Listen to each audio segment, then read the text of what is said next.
Mulaka is a colorful 3D action platformer that follows the story of a shaman on a journey to save his land from an encroaching evil.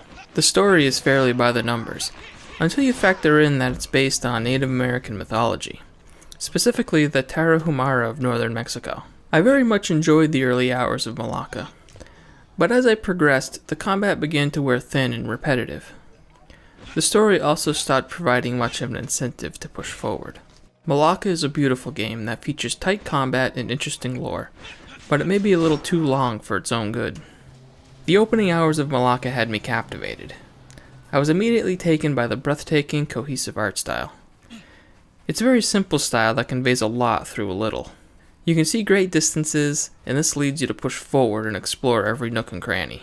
By exploring, I quickly discovered that the game locks off collectibles and areas from you until you acquire the appropriate abilities. As a fan of Metroid and similar games, this type of level design excited me, and the sweeping vistas really inspire you to engage with it. The visuals are definitely Mulaka's best feature, with each environment and enemy looking unique. I was initially enamored by the combat as well. I've played a few indie action games that have tried to bite off a little more than they could chew when it comes to combat, so I was very happy to find that Mulaka features deliberately crafted encounters and tight controls. Each enemy has a distinct weakness and, by themselves, can be easily defeated. However, the game locks you into combat arenas and throws various types of enemies at you at once, much like Okami. Having to strategically pick off enemies in an order that makes the most sense is satisfying. As the game progresses, the combat does get a little repetitive, however, and even boss enemies are sometimes overused. The other big element of Mulaka is puzzle solving. This comes in two forms: unlocking areas with special abilities you acquire, or solving very simple water puzzles. You acquire new abilities by defeating bosses and freeing gods, who bestow upon you special powers. Some of these powers include flying short distances and smashing breakable walls. These not only factor into the main progression, but are also key to accessing new areas in previous levels. The other puzzles have you spinning conduits to adjust the flow of water, and are incredibly easy to solve and overused. All in all, the puzzles in Mulaka are a little disappointing. Not because they're too difficult, but actually because they're often too easy and are a little tedious. When I first jumped into Mulaka, I was excited about the idea of a story revolving around Native American mythology. I always liked it when a game taught me something while also being entertaining.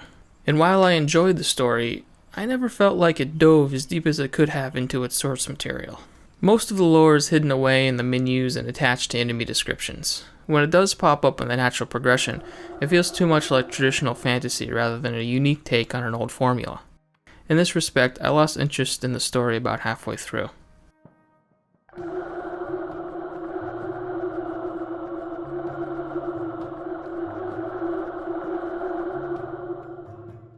I reviewed Mulaka on Nintendo Switch, and I'm happy to report that the game looks and plays great in both TV and handheld modes. The only complaint I have is that the menus and on-screen text are very small in handheld mode and can sometimes be difficult to read. Mulaka is a game that gives you a great first impression. By capturing your imagination with beautiful visuals and a promise of a personal yet educational experience, you get a setup for a great adventure. And while the combat and exploration is engaging for most of the game, it does begin to wear thin as time goes on. Combine that with the chronic reuse of puzzles and enemy encounters, and you have a game that may just be too long for its own good.